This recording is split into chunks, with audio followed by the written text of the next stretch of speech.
بسم اللہ الرحمن الرحیم۔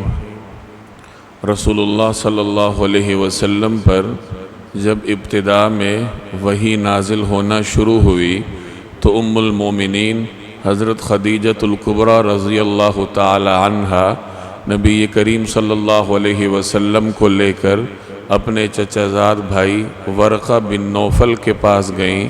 ورقہ بن نوفل نے رسول اللہ صلی اللہ علیہ وسلم سے 3 باتیں کہیں۔ پہلی بات انہوں نے یہ کہی کہ آپ کی قوم آپ کو جھٹلائے گی۔ رسول اللہ صلی اللہ علیہ وسلم یہ سن کر خاموش رہے۔ دوسری بات انہوں نے یہ کہی کہ آپ کی قوم آپ کو اذیت اور تکلیف دے گی۔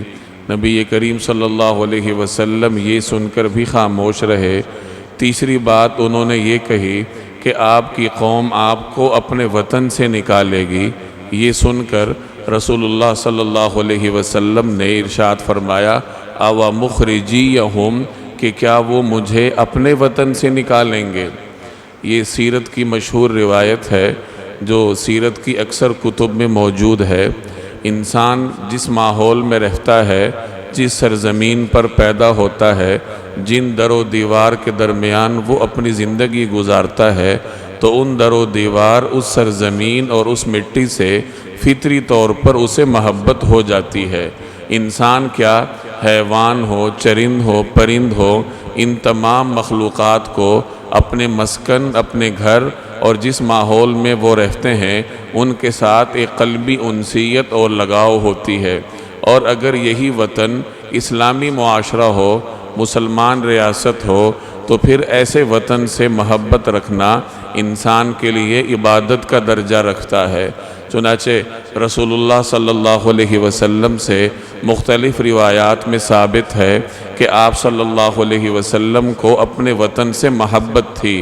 جب آپ صلی اللہ علیہ وسلم کا وطن مکہ مکرمہ تھا تو آپ صلی اللہ علیہ وسلم کو مکہ مکرمہ سے ایک قلبی لگاؤ اور انسیت تھی۔ آج جو ہم نے روایت پڑھی ہے سیرت کی معروف روایت ہے، اور اس روایت کو بنیاد بنا کر علماء کرام نے یہ ثابت کیا ہے کہ وطن کے ساتھ محبت ہونی چاہیے۔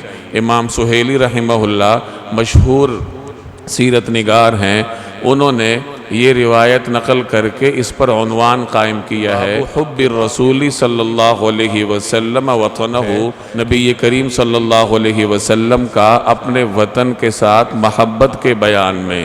گویا کہ اس روایت کی بنیاد پر یہ بات کہی جا سکتی ہے کہ وطن کے ساتھ محبت کرنا انسان کے دین کا تقاضا ہے۔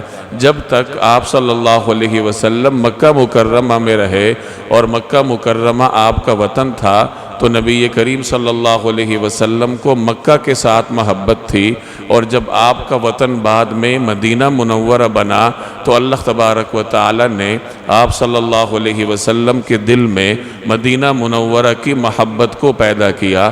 چنانچہ جب آپ صلی اللہ علیہ وسلم کبھی مدینہ منورہ سے باہر جاتے کسی سفر کے سلسلے میں، تو جب آپ واپس تشریف لاتے اور مدینہ منورہ کے در و دیوار اور مکانات پر نظر پڑتی تو آپ صلی اللہ علیہ وسلم مدینہ منورہ کی محبت میں اپنی سواری کو تیز فرما لیا کرتے تھے۔ اسی طریقے سے جب مدینہ منورہ میں فصل ہوتی تو لوگ اپنی اپنی فصل کا پہلا میوہ لے کر رسول اللہ صلی اللہ علیہ وسلم کی خدمت میں حاضر ہوتے تو آپ صلی اللہ علیہ وسلم دعا فرماتے کہ یا اللہ ہمارے صاع میں برکت عطا فرما، ہمارے مد میں برکت عطا فرما، یعنی ہمارے اس وطن کی پیداوار میں برکت عطا فرما۔ گویا کہ وطن کی معیشت کے لیے دعا کرنا اور اپنے طور پر جد و جہد کرنا یہ بھی انسان کے دین کا تقاضا ہے۔ میں اور آپ پاکستان میں رہتے ہیں، ہر سال 14 اگست کو ہم وطن کی جشن آزادی مناتے ہیں، تو اس کا تقاضا یہ ہے کہ جب کبھی 14 اگست کا دن آئے تو ہم اس وطن کی محبت کو اپنے دل و دماغ میں زندہ کریں، نظریاتی طور پر بھی اور عملی طور پر بھی اپنے آپ کو اس چیز کا پابند بنائیں کہ اس وطن کی ترقی میں جتنا ہو سکے انسان اپنا کردار ادا کرے، اور اگر کچھ نہیں ہو سکتا آدمی اپنے اخلاقیات کو ہی درست کر کے وطن کی ترقی میں کردار ادا کر سکتا ہے کہ ایک با اخلاق شہری با اخلاق اور مہذب معاشرہ تشکیل دینے میں مدد دیتا ہے، اور آپ کا یہ تعاون کرنا یہ وطن کے ساتھ محبت کی دلیل ہوگی۔ اس کی معیشت کی ترقی کے لیے کوشاں رہا جائے اور ہر وقت انسان اپنے وطن کے لیے دعا گو رہے۔ اگر یہ چیزیں شامل نہ ہوں تو محض سڑکوں پر ریلیاں نکال لینا یا جھنڈیاں لگا لینا شاید اس کا کوئی زیادہ فائدہ نہیں ہوگا۔ ان علامتی چیزوں کا فائدہ اس وقت ہے جب انسان کے دل و دماغ میں اپنے وطن کی محبت جاگزیں ہو اور وہ اپنے وطن کی خدمت کے لیے کمر بستہ رہے۔ اللہ جل جلالہ عمل کی توفیق عطا فرمائے۔ اللہم